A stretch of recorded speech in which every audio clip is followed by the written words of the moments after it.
It begins and ends with this. If you don't fundamentally understand the core business of dentistry, you're going to get into trouble. And you'll get into trouble across all kinds of stuff. It seems like if you don't fundamentally understand the business of dentistry and you want to go buy a DSO organization or go, form a DSO, it's going to be really tricky. But if you take the time to understand the fundamental business of dentistry, or if you're an investor and you don't get it, but you back the right operators that understand it, and they do, not that you're going to be exempt from, stuff will happen to you, but you will be, stuff will happen to you few and far between. Today, we're honored to welcome someone that really doesn't need an introduction, but we do introductions on this show, so we're going to go ahead and stick with that. And that's Brian Colao, a trailblazer in the legal realm of the dental service organization industry. As the director of the DSO Industry Group at Dykema, Brian has transformed Dykema's DSO group into one of North America's most respected leaders in DSO transactions and compliance, advising clients on everything from mergers and acquisitions to complex healthcare regulations. With over 25 years of experience, Brian's been a central figure in shaping the legal framework that governs DSOs, particularly through his pioneering work on corporate practice and compliance standards. He also founded Dykema's award-winning Definitive Conference for Dental Service Organizations, which I will attest is the must-attend event for DSO leaders, investors, and innovators. Brian, thrilled to have you on the show. It's been a long time coming. Well, you didn't mention the best one, the DSO Thought Leader Award from Planet DDS. Now, that was my favorite of all of them. Now, maybe because of conflict of interest or something, you didn't mention that one, but I was very proud to get that one and very happy to be here. Oh, well, thank you. Thank you. I know it's been a long time coming. I was worried we wouldn't be able to get you. I know you don't like to do too many public speaking engagements or any public discussions about things. So it was an honor to have you join. And I'm actually really looking forward to diving into some topics that maybe I haven't heard you talk in depth on before. And let's just start with a business topic. You and I were speaking, I don't know, maybe a month or so ago. And you brought up the requirements that a DSO has legally to provide support value. I can't remember exactly how you worded it. But if you could go into a little bit more detail about what those obligations are when you're forming a DSO. Well, I mean, the obligation is to comply with the law, right? And the law, I think there's 45 of the 50 states will not let non-dentists own dental practices. Obviously, if you could just own a dental practice, like you could do in, I think you're in Arizona, you can do it there. You can do it in Utah. You can do it Wisconsin, South Carolina. I think New Mexico with a license, with a non-dentist owner license. If you could own a practice directly, then you don't got to mess with anything. You just buy the dental practices and split the profits like you would with any other business. But in 45 of the 50 states, non-dentists cannot own dental practices. So the only way, a non-dentist can participate in the business of dentistry is through a DSO model, Mike, which is to provide non-clinical administrative support services by contract. It's a contractual relationship. So you can imagine what we were discussing, that you're talking about a month ago or whatever, is if you have a contract that says, the way you get paid is by providing non-clinical administrative support services, it goes without saying that you kind of got to provide those services, or else you really don't have any basis to charge management fees and, participate in any of the revenue. So I think that's the conversation we were having, about a month ago about, in 45 of the 50 states, the only way a DSO gets paid and can exist is by contract through providing, contractual obligation, if you will, to provide non-clinical administrative support services to dental practices that are 100% owned by licensed dentists. So that's what we were talking about. So is there a spot where those non-clinical services begin and end? Obviously, there's a lot of variation that different groups have related to what they provide. Could just be marketing? There's a couple questions in there, okay? The first question I'll answer is they have to end bounds of the law, right? So they end at the practice of dentistry, meaning you can provide any number of services you want across a wide spectrum of activities, but you can't practice dentistry. So, once you start to get into, setting prices or setting hours or dictating clinical protocols to patients or deciding what insurances to take, without any consultation with the dentist owner or something, you can get into trouble in those situations. So, the absolute limits of non-clinical support services is the practice of dentistry. You can't encroach on the clinical side, but you can do anything from very little to comprehensive. There are some DSOs that just do a couple things. Maybe they handle HR, maybe they handle billing and collecting, and that's it. Some will do marketing, billing, collecting, and then you have many DSOs that it's comprehensive non-clinical support services. It's literally everything. It's billing, it's collecting, it's HR, it's marketing, it's accounting, it's legal, it's compliance training, it's site selection if they're out there picking up, de novos, it's technology, it's IT, basically it's a turnkey comprehensive solution, sort of to think of it like this. Anything that's not the practice of dentistry, they do. Yeah, right. Anything that's not the practice of dentistry, they do. The only thing they don't do is the practice of dentistry. So when DSOs are out there and they kind of advertise in a sense, well, we allow for the people to retain clinical autonomy. That's kind of just part of the deal in a sense, right? It would be like, Mike, I let you breathe oxygen if you come to my house, and you're like, okay, well, that's nice, but I'm going to do that anyway. Yeah.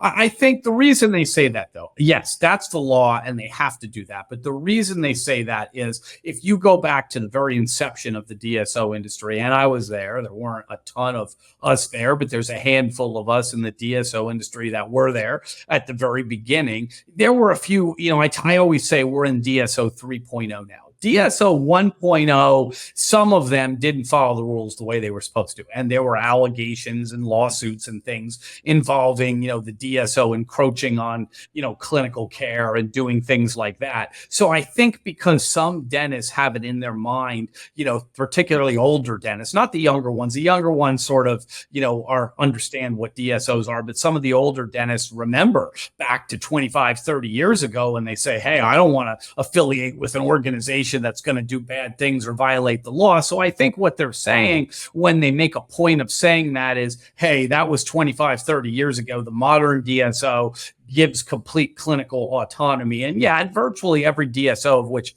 I've been involved with over 700, they do. They leave the practice of dentistry and clinical functions in the hands of the licensed dentists and other licensed personnel, and they do comprehensive non-clinical support services. But there are some people that remember the old days, or maybe they heard something from a dentist that's now retired, but told them about those things, and they're a little concerned. So I think that's why a lot of the DSOs, and rightfully so, they make a point of saying, if you affiliate with us, you will have complete clinical autonomy and we will focus on the non-clinical administration portion of the practice.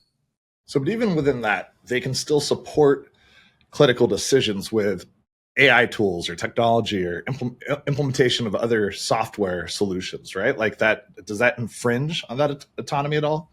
No, they're obligated to present to the practice a whole host of functions to either make them better clinicians or improve same-store growth or improve efficiencies, and they present it. If a dentist looks at it and says, I absolutely, don't want to use this piece of equipment or don't want to use this brand, I want to use this other brand, in the end of the day, the dentist has autonomy to do that, but that's exceedingly rare. Usually if they offer, something to them like Pearl AI or, Mike, I work with Pearl and things like that. If they offered Pearl AI or something like that, most of the dentists would say, great idea, let's implement it. But if a given dentist says, in this particular case, I don't want to use this tool or this thing, I just want to do it myself. Yeah, they have the autonomy to do that. So you mentioned kind of being around at the inception of DSOs and that we're now DSO 3.0. Kind of take a step back. How did the Dykema DSO Industry Group even come to be? Yeah, well, it started to explode. I mean, like 29 years, 30, I think it's 29 years I've been practicing. Soon it'll be 30. We're not getting any younger, but for now it's 29. DSOs began right around 27, 28, 29 years ago. I was representing group practices in the very beginning, and then, DSOs sort of came into existence. And, about 15 years ago, it started to really, or I thought it was poised to explode. I mean, everybody wanted, in terms of investors, to take a look at the dental sector, to maybe make some investments. Group practices were proliferating and then looking for private equity partners. And I said, this thing, like that song, this place is going to blow. I was like, this thing's getting ready to like really go crazy here. And I said, I was very successful, and I had, myself and a few colleagues, just helping me out, and they were almost 100% busy. And I said, we got to start to be methodical about this, right? There's so many subspecialties and disciplines within dentistry. I got to create a group. I mean, there's mergers and acquisitions, there's general corporate, there's healthcare regulatory, there's dental specific regulatory, there's DSO regulatory, there's real estate because of all the leases that we're signing, and, just a whole host of areas of the law, litigation for non-competes. And now there's regulatory investigations if Medicaid comes in, or some, state dental board comes in. We had so much of this in labor and employment. We're employing employees, and wage and hour issues and labor laws.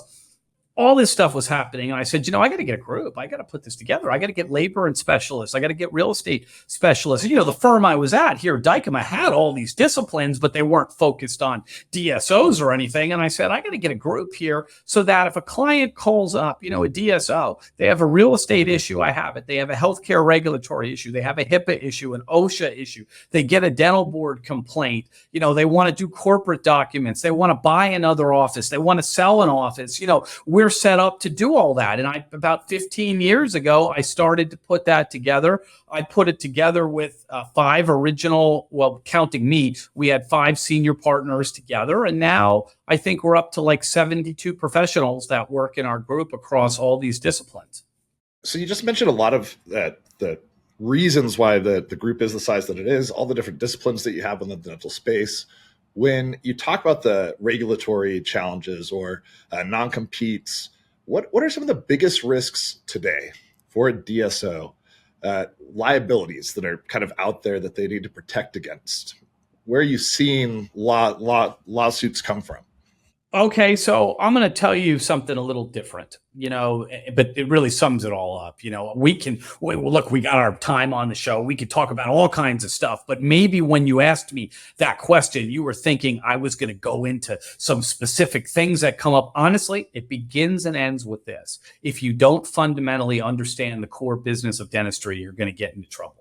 And you'll get into trouble across all kinds of stuff. You'll get into trouble with your affiliated associate dentist. You'll get in trouble with your owner dentist. You'll get in trouble with Medicaid. You'll get in trouble with the private payers. You'll get in trouble with your landlord somehow. I mean, it seems like if you don't fundamentally understand the business of dentistry and you want to go buy a DSO organization or go, form a DSO, it's going to be really tricky. But if you take the time to understand the fundamental business of dentistry, or if you're an investor and you don't get it, but you back the right operators that understand it, and they do, not that you're going to be exempt from, stuff will happen to you, but you will be, stuff will happen to you few and far between.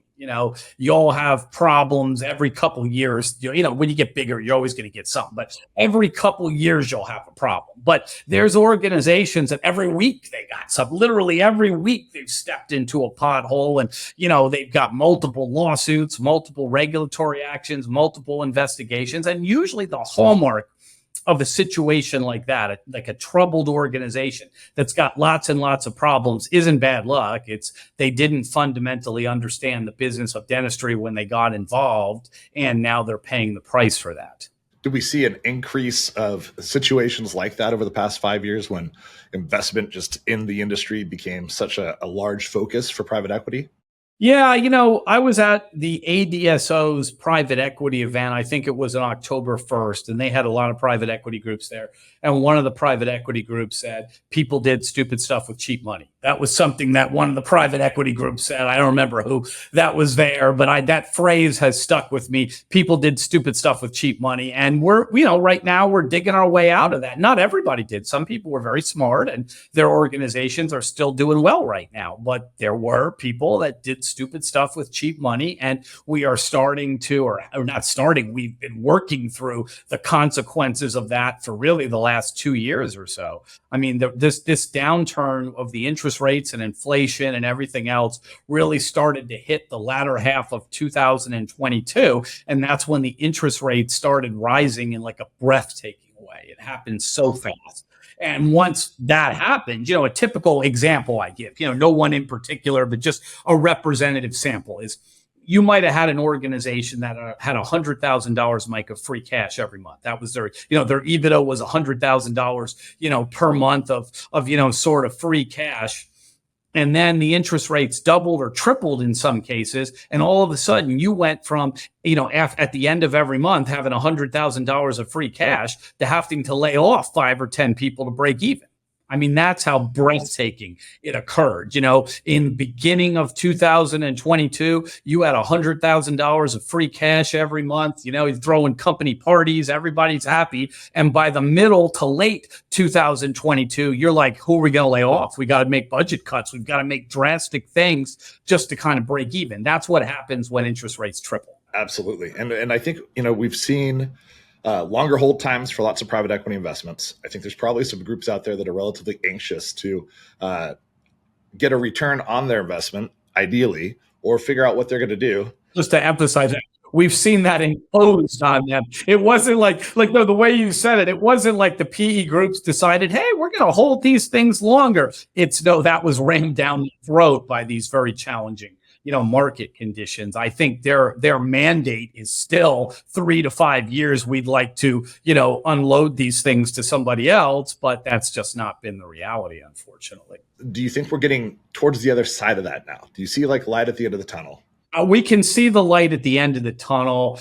I might be too conservative because I'm getting this question all the time. I'm thinking third to fourth quarter of next year. I mean, I would love to be able to tell everybody, hey, starting in January or March or something. It's going to take a while. A lot of damage has been done by these interest rates. I think it's a very positive thing that there's been 2 interest rates cut. And I've said this over. Like I said, this is not a political show. We're not Fox. We're not MSNBC. I don't want to wade into everybody getting upset. I'm just going to state the facts. The facts is this administration that did get elected is going to be much more favorable for M&A. I'll leave it at that. We don't got to get into the whole debate about, presidents and candidates. I'm just saying this is going to be a much more favorable administration. And when people were asking me about all that stuff before the election, I was just saying, I know people have strong emotions one way or the other, but I'm just stating if the Republicans get elected, I think it's going to make the recovery happen much, much quicker here. And we're going to be doing M&A deals probably,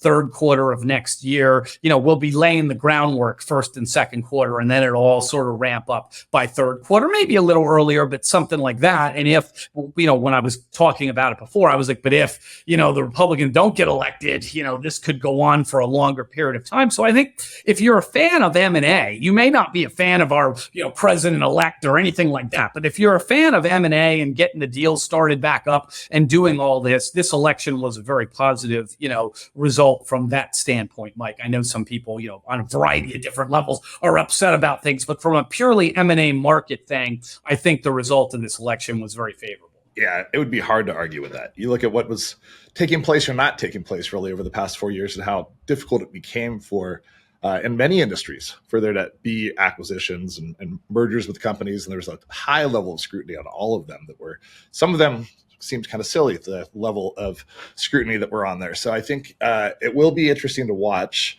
moving forward. Obviously, the markets also liked the news of what happened. How's your Bitcoin? It's doing well? A lot of my clients are really involved in that. And I've been out several, social outings with clients that are really passionate about Bitcoins. And they've, I've learned a lot just from listening to them and so I've learned a bit about Bitcoin, but I've never gotten into it, myself. I know it's not as heavily regulated as other things. And there's been some, very widely reported meltdowns of certain marketplaces. And that kind of gives me pause. Some of my clients are really excited about it. Like every time I say, but what about, that guy that got arrested and prosecuted? They're like, oh, don't worry about him. This is still doing good, and they're really bullish on it. But I don't know enough about it. And it's not as regulated as the regular market. So I kind of have steered away from Bitcoin. But, I have a DSO that wants to be the first DSO to be purchased by Bitcoin. So, I may,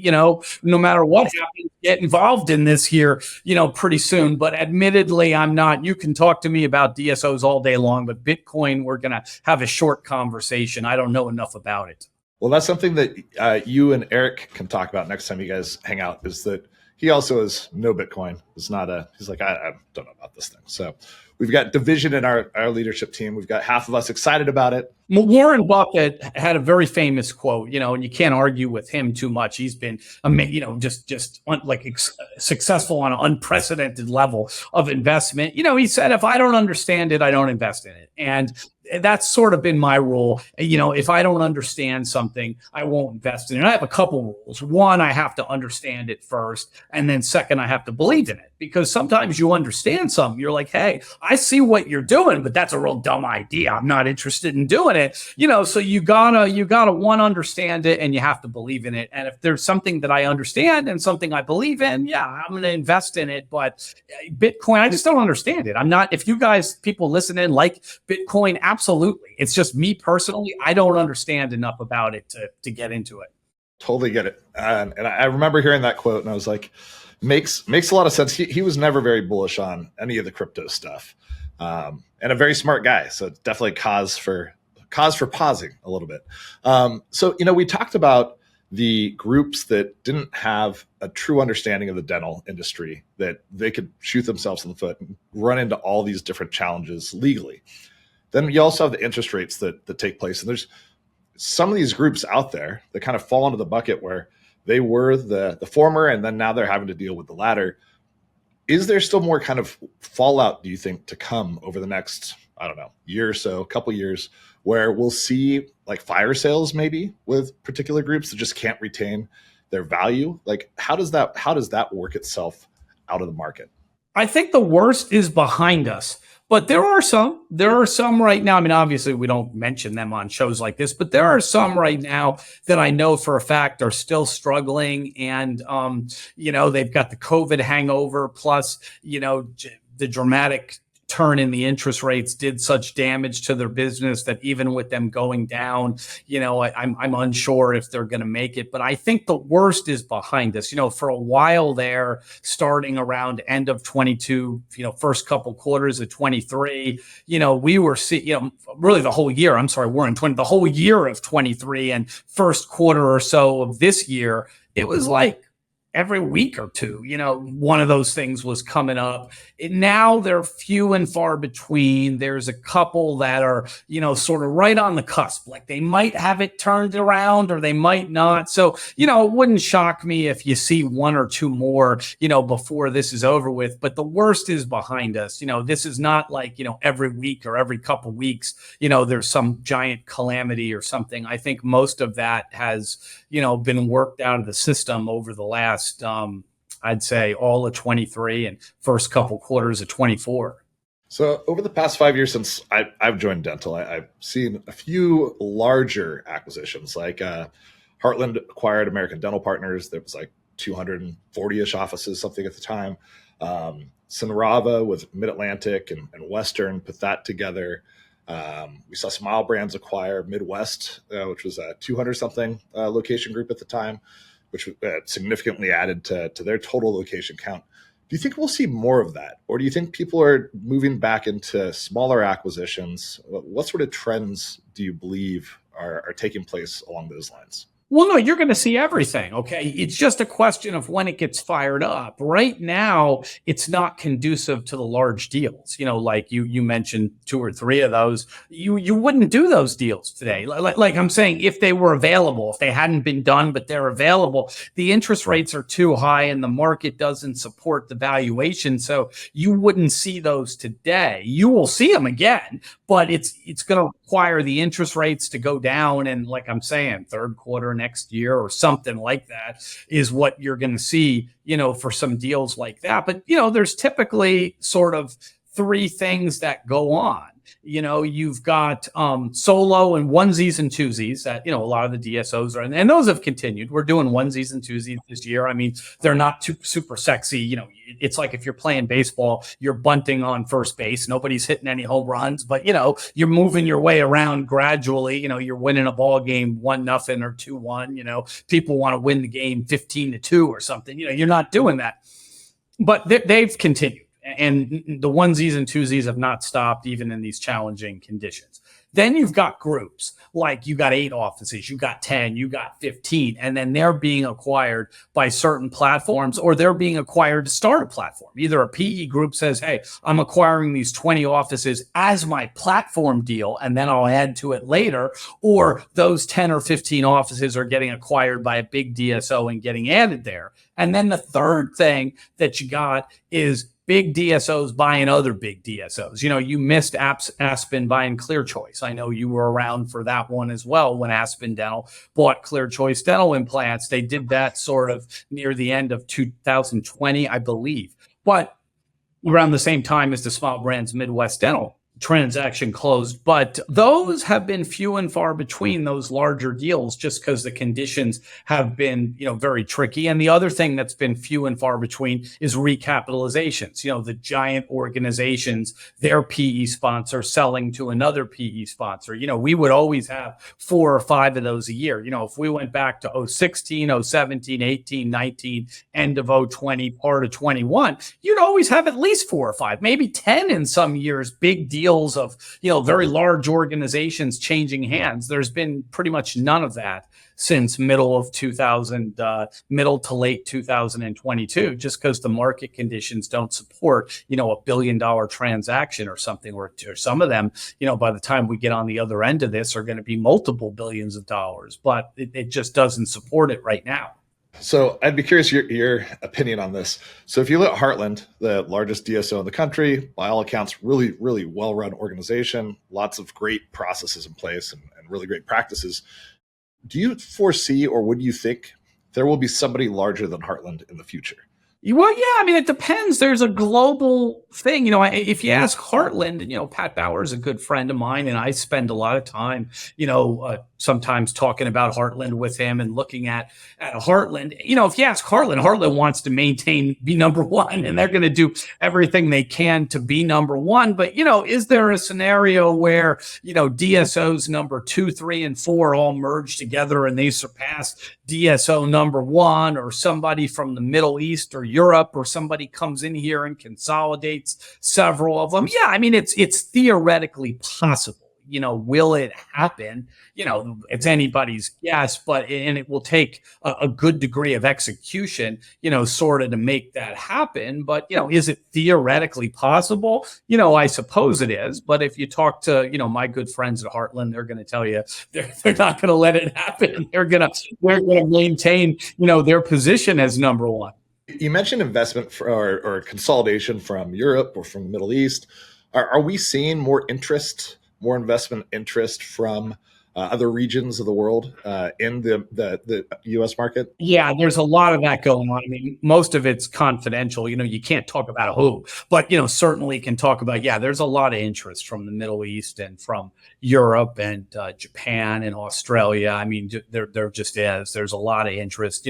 The degree to which they've been able to pull the trigger has been constrained by the interest rates, and things like that. Canada, too. There's a lot of interest from Canada wanting to come down here and do stuff. There's a lot of interest from across the world, insurance companies, because insurance companies, some of them are sitting on surpluses of billions and billions of dollars, and they want to come pay cash for some things. So there's just a lot of folks on the sidelines that could really do some game-changing things like that you're talking about. Like all of a sudden, they put together the largest DSO in the world or the largest DSO in America. I mean, there are players involved that are capable of doing that, but right now they're hamstrung by the market.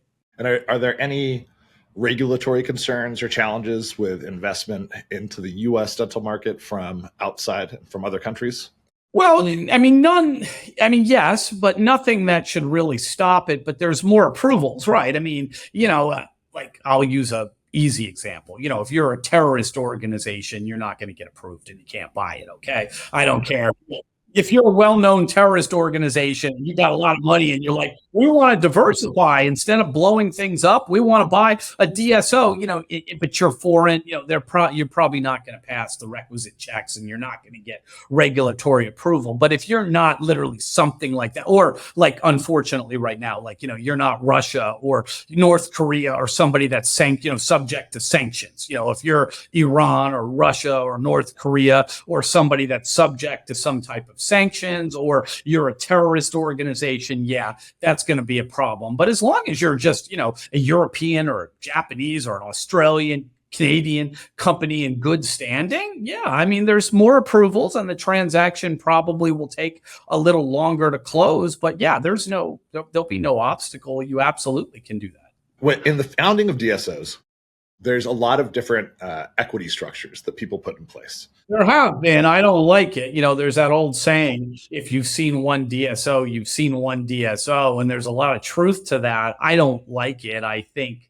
there's a couple really preferred structures we need to do. But you're right. People have done all sorts of stuff. And it's because a lot of dentists founded these organizations and they lacked the resources to go get lawyers at the beginning, or competent lawyers. Maybe they were using their country club lawyer that was a jack of all trades, master of none, to put the thing together. And he or she did the best they could, but, weren't really specialized. So all sorts of weird stuff is out there. But if you're standing up a platform, from scratch, there's really only one or two ways to really do it. So what are those two ways? And if you were standing up your own platform, how are you structuring it? No, I mean, the conventional DSO model with a potential joint venture is the way to do it. Okay. You have a DSO entity, then you have clinical entities that are 100% owned by licensed dentists, and you put your DSO business agreements in place between them with the possibility of joint venturing. Obviously, joint ventures are becoming, that we used to do them years ago, then they went out of favor. Now they're back into favor because in these challenging market conditions, the DSO can conserve more capital by partnering with people and doing joint ventures versus doing, 100% acquisition. So, and also it incentivizes your dentist partners to get in the trenches with you and grow the organization. So, if I was doing one from scratch, I would do a conventional DSO model with joint ventures. I really feel like that's a tried and true way to kind of do it. But people have put so many permutations. I mean, we could go on this show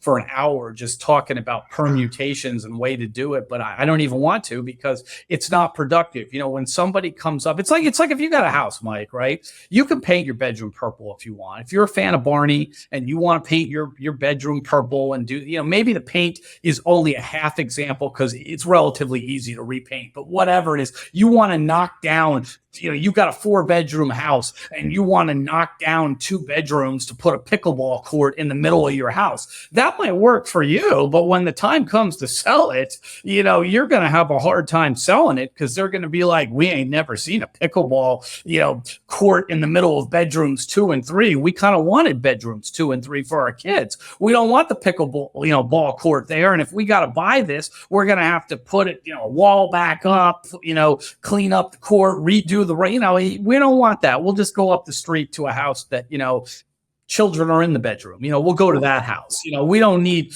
your things. And it's the same thing with some of these organizations. If you make it too exotic and too complicated, when the time comes to sell it and, a buyer walks up, they're going to say, no, this is too much work. I mean, we're going to have to, do a a complete reorganization before we do the deal. Like, before we do the deal, we're going to have to clean up all these corporations and then worry about liabilities and changing payers and change of controls and other things. And then if we survive all that, then we can do the deal.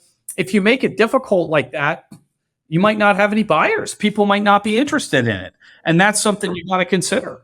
Yeah, there was a startup that I think I heard you talk about at Dykema, and they're managing cap tables for DSOs. They are. I don't know if we're going to mention names or something, but I am working with a startup that is managing cap tables for DSOs because that can get quite complicated. And soon they're going to roll out production for associates. So people in real time can track the value of their shares and the value of their effort if it's a joint venture or if it's a, associate percent of production situation. I think it's a really good concept, and they're starting to get a lot of traction.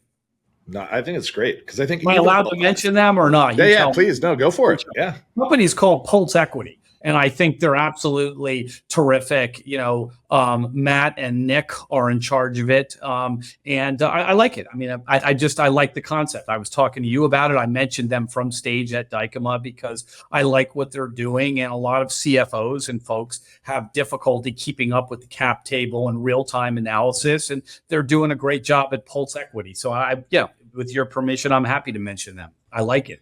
Yeah, no, it's great. And for the clinicians and the dentists, it provides a lot more transparency. And I think a lot of folks don't really understand how equity works anyways. So having the ability to actually be able to see it and have that transparency and understand what that means for you is pretty important. I mean, it avoids like surprises. Like typically, if you don't have that, you find out at the end of the year, maybe, am I getting like if you're a joint venture, were we profitable this year? Am I getting a bonus? Or maybe in your brain, you think you're getting a bonus, but it wasn't as profitable as you thought. And then at the end of the year, they're like, you're getting 10 grand and you thought you were getting 100 grand. And now it's like World War III versus if you could keep up with that in real time, you would know exactly what was happening. So from a systems perspective, also kind of in the same way, there's lots of variations of equity and there's lots of variations in what DSOs offer from a support perspective. There's also kind of some disagreement maybe on how systems should look and what sort of systems people should put in place. And what I mean by that is you have the fragmented solution where you just add a data layer on top and you get your data, but all your practices use whoever they want to use from a PMS perspective, and you don't really mandate technology. Then you have the standardization option. That's not what you just said. Don't even mention that as a possibility. I mean, I hate to interrupt, but you were mentioning you could just let everybody use whatever systems they want to use and just layer it on top. I mean, there are some organizations that for a variety of reasons have inherited that and found themselves in that situation and now are working out of it. But I don't want to present that to your audience as a way to do it. If you have a choice, you should never do that. You have to have centralized uniform systems. Okay. Obviously we're doing the show with you, so we got to talk about Denticon. But my point is, let's talk about PMS systems. Let's say you had Denticon. We'll do that because we're on the show with you. You can't have one where where 30% of the practices are using Denticon, the other third are using another one, another third are using another one. That's a recipe for a disaster. If you're standing up a platform, everybody's got to be on, for example, Denticon. Same thing with, AI. We talked about Pearl. Everybody's got to be on Pearl. You can't have half of them on Pearl, half of them on something else. And we could go down the line of a whole bunch of other solutions of that nature. You got to have uniform centralization. And, I know there are some organizations, because I know when you're out there on behalf of Denticon doing work, you see these organizations and everybody's on their own stuff, but that's not a viable long-term option. You got to get everybody on the same PMS, on the same reporting, on the same AI, on the same patient finance, on the same membership plan. I could keep going, but everybody's got to be on the same thing or it becomes unwieldy. And when the time comes to sell it, no buyer is going to walk into that. Right. Yeah, I mean, we did 4 acquisitions over the past 5 years, and each one would come with their own different systems at the time. Like some use Salesforce, some use HubSpot, some use Zoho for their CRM. We said, no, it's all got to be Salesforce. You can't have these core systems of record being different across all of your different business units and expect that you're going to be super successful with that approach. It's a workflow issue. It's an optimization issue. Yeah. I mean, to be clear, you can buy one that's on a different system, but you got to assimilate them on yours. Like if you're like, hey, I like this company, this is a great acquisition, go ahead and do it. But if they're on something different, you got to assimilate them shortly after the transaction closes. You can't maintain, a steady state of, hey, we're, our normal state of operation is everybody's on all this different stuff. You can't do that. Yeah. Now, this one's a little bit more, I think there's a little bit more debate that goes along with it. Standardization versus centralized services. So standardization, you're all on the same platform, you all use the same technology, but you might not have a central billing office. You might have the billing still take place at the practice level. There's arguments to be made for that, and I think the size of the organization plays into it. Same with like a central scheduling. You might do centralized scheduling, or you might still have your practices do that. Do you have any strong opinions or viewpoints as to the efficiency or lack of or benefit of any of those options? It's interesting. It's an organization-specific analysis, okay? Some, my one rule of thumb, and I know you've heard this before in other contexts, is if it ain't broke, don't fix it, okay? If I'm a DSO and I'm buying a platform of, 5 offices and they're billing with ruthless precision. I mean, these offices, their RCM cycles, 15 days. Everybody's paying all the time and everything's going well. I don't know that I got to say, stop doing what you're doing. Let's put you on some centralized thing. It might be just fine. And what I've noticed as of late, I'm saying last 2 years, what was exposed by these interest rates is a lot of organizations just assumed that the default was we're going to do centralized everything, and they ran up the overhead. And when the interest rates doubled or tripled, they really failed. I mean, they were in very, very big trouble financially if an organization is, here's my standard. My standard is I already said, if it's not broke, don't fix it. But also, if you're able to do something efficiently and to competence down at the practice level, then there's really not a need to go acquire additional overhead and centralize it. I mean, really, if you're talking about things like billing and collecting and, those sort of things at the practice, there are some things like everybody's got to be on the same PMS system. There's got to be a way to press one button and get uniform reporting across 100 offices. You got to be able to do that. You can't silo. Even if the offices are lean and mean and doing well, you can't silo 100 accounting systems. Like I got to go to each location or log into their remote computer to get the results of those locations because I can't look at one screen and see all of them. Yeah, you can't have that. But in terms of things like you're talking about billing and collecting and those functions, if the practice level is doing that efficiently and everything's in order, you probably don't need the added overhead of doing centralization. The only thing I'll say on that point, Mike, because it's really important, I learned this recently by some really good operators. If you've got people at the local practice level that are doing billing and collecting and you repurpose that to centralization, you've got to find something for those two people to do or it's dead weight. What is something that you're bullish on with dental and what's something that you are bearish on?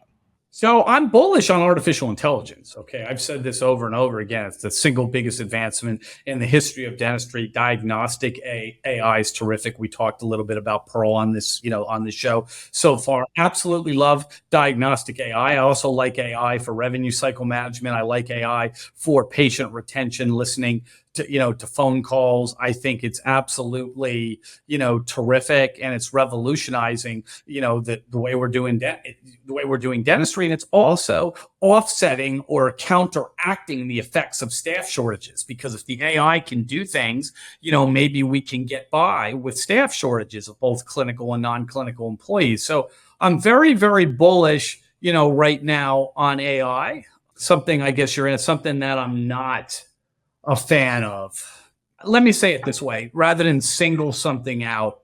I am not a fan of good ideas that lack implementation. And this could apply to a bunch of things where, and this is sort of an opinion that I've come to, Mike, in about the last year. As you know, I advise, I think it's 24 or 25 dental technology companies.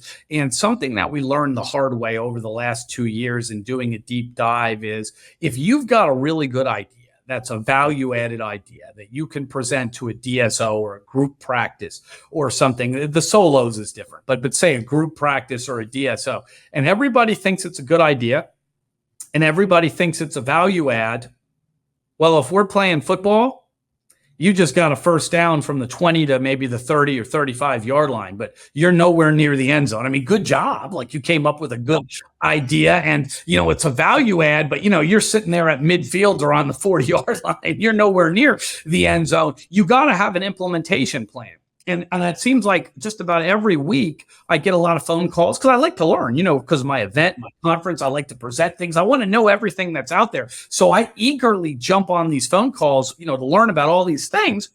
And it just seems like there's an awful lot of good ideas out there that theoretically sound okay, but they lack an implementation plan. And by the way, it's your responsibility. Okay. If you come out there and you go sit at the C-suite of a DSO and you present your product or your solution to them and they agree and they say, hey, we like it. Let's sign a contract. It's your responsibility to implement it. It's not their responsibility. You got to come up with the plan, because I've seen it happen like so many times in the last, year or so, where somebody signs a contract, they're excited. And then 6 months later, I said, hey, how's that going? Oh, it's awful. Nobody uses it. Like, they signed the contract, but the practices aren't using it. They're not signing up. They're not doing it. So we're actually losing money. I've seen companies sign a contract with, DSO ABC with 200 offices, and they think this is going to be a game changer and their product's going to roll out to 200 offices. And you talk to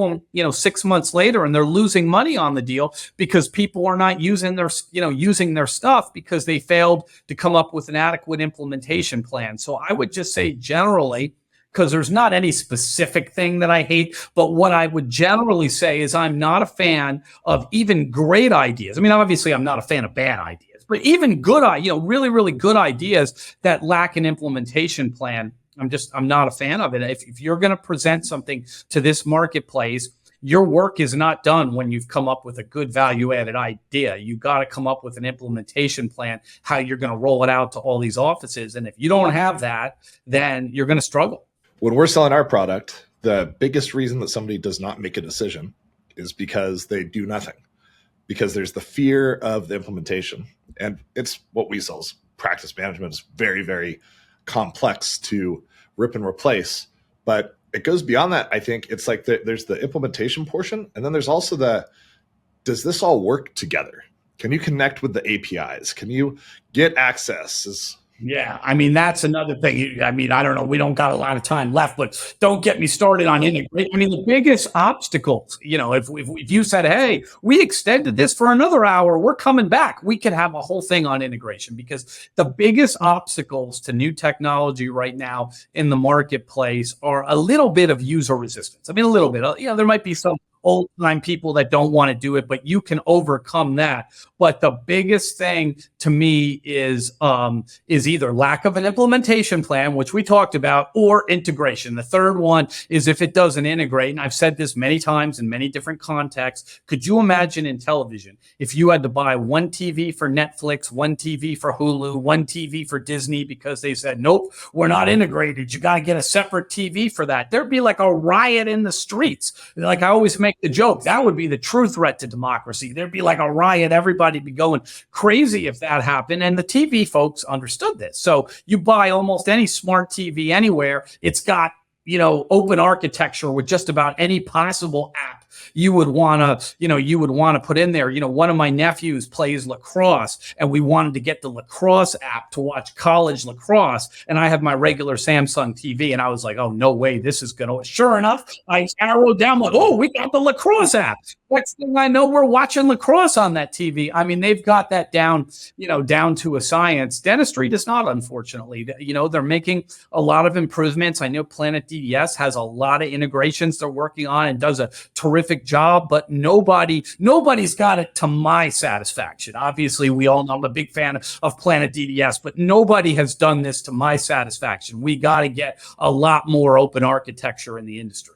I think people are starting to shift in that direction, which is a positive, but it does take time. Absolutely. And it's just not going to be something that can snap our fingers and fix. But the development of APIs and them making it easy to use them, goes a long ways. And in the past, there'd be a lot of APIs that people still didn't want you to use, or they just wouldn't develop them. So we're making progress. It is frustrating. There's a lot of wasted money spent investing in cool technology that doesn't work together. And you're like, well, you can't use it. It's no good. Yeah, I mean, that's the other issue, right? I said, if you lack an implementation plan, that's a problem. But the same thing, if you're not integrated, this could be like the greatest thing, but if it's not integrated with any of the PMS systems and you got to close out one viewer box, open up another one to get in, I mean, the staff just won't do it. We'd like to say they would, but we know better. They just, we now have at least a couple years worth of data points, and we know that the average, staff member, unless you've got like just a superhero staff member, the average, normal staff member is not going to do it. They're just not going to do it. Yeah. So I know you're a rabid fan of the Dental Economist Show. Tell me all the time. Get text messages for like every week. Like, that was an amazing episode, Mike. I just really appreciated it. Aside from this show, do you have any podcasts that you like or that you recommend, or any books that kind of stick out to you? You mentioned like you're kind of a perpetual learning. I know a lot of that happens through conversations with folks, but any content that's out there, not necessarily about dental, but just that's like been important to you in your kind of quest for professional growth? Well, the reason this show is my second favorite show, Mike, is because of all things DSO with Planet DDS, my show, which of course is my favorite show. I mean, and I don't know what to say. I certainly, no one will blame me for that being my favorite show, but and given that it's sponsored by Planet DDS, I doubt you'll have too much objection to that show. But that's my favorite. I only thought I was going to lose my job. I thought I was going to lose this show, and Beth was just going to take this over too. So that was my only concern. We're coming for you eventually. I mean, we're growing. Right. I'm sorry. I know you've done a good job with this, but we're coming for you. But I like my show. We talk about a lot of different things on it. I really, really enjoy that. There's a book called The Go-Giver I like. It really talks about relationships, and it really is sort of the theme of how I built the Dykema DSO group and how I try to operate. It's the idea of giving without expectation of anything in return. And you really got to do it. I mean, some people say, they'll do it until they say, you mean I got to spend 4 hours and I'm not going to get anything back? And then they bail out of it. You really got to do it. I mean, you really do. And sometimes you spend 4 hours or 8 hours and you get absolutely nothing in return other than you helped somebody else. But over the averages of doing that, week after week and month after month and year after year, it pays back in dividends. And, the book that I like is called The Go-Giver. I've given it out to my staff here. I've given it out at some DSO events for people to read, but it really sort of is a microcosm of how I've tried to conduct not just my group, but myself, individually. And that's kind of, there's been some other things that I've looked at that none come immediately to mind, but that have that general theme of, of relationships. One other thing, I recently attended, at our partner meeting, the Kellogg Business School in Chicago did a presentation about networking. And it was like adding science to networking. Like, a lot of people think, hey, you just run out here and shake hands. And you can do that. But they said the most valuable people in any organization, and this is how I've tried to conduct myself, are connectors. Okay, because what they found is most people that network stay in their social circle, their bubbles. I go to, my church, where I work, the school, and that's all these people over here. And then those people do the same thing, and you get all these bubbles. And then there's a couple rare individuals like unicorns that are in all the bubbles, and they connect the bubbles. And that's how I've kind of conducted myself. You got to try to know everybody. You got to go to things that you're even, uncomfortable doing. Like, the biggest example I've said over and over again, I was the only male board member of Women in DSO. It was me and 8 other women. And at the advisory board, it was me and 40 other women. You want to talk about the ultimate, like, gee, which one's not like the other? Is this a little uncomfortable here?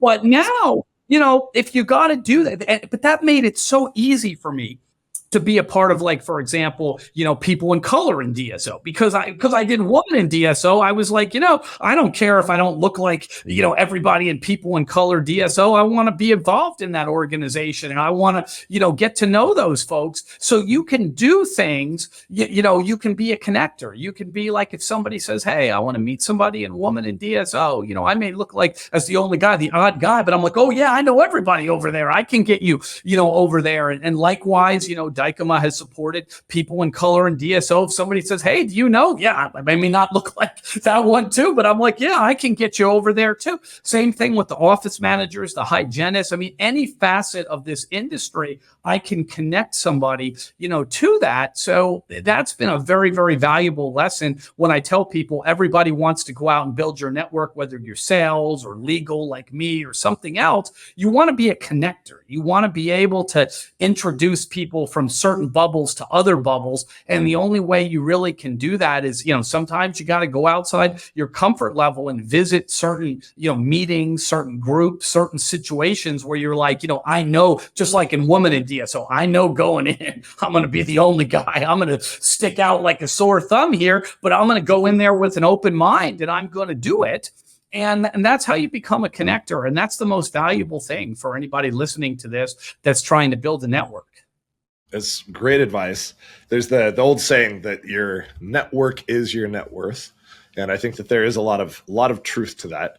And I've gotten to also watch a couple of connectors that we have in our company with Johnny Adams and Beth. And, what you guys all do, it's like a really special thing. And it's not something that I think is instinctual. You kind of have to force yourself to make it happen. You do, but once you do it a couple times and you get used to, people will welcome you. When I go over to some organizations and I'm like, look, I've not been a part of this anymore. I don't know anybody, but I want to come here. 1 out of 10 times they're like, yeah, get out of here. You're stupid. But 9 out of 10 times they're like, well, welcome, come on in. It's all right that you don't know anybody. Let's introduce you to everybody. And you really get to know people that you otherwise wouldn't have met. And it's just tremendous in terms of building your network, building your brand, getting people, to help you, being able to help people. I mean, it's tremendous. So we're almost at time. I want to be respectful of that. Last question. We didn't even get to talk about it. We could definitely do a second hour or a third hour for that matter. There's so much that we can still get to, but Dykema, the show, the definitive conference, it's going to be in August this year. And I know this is like a year-round event now, like the planning of it to make it as special as it is. Anything like a sneak preview or anything that's going to be a little different? Is it too early to share? But anything that you'd like to tell the audience about?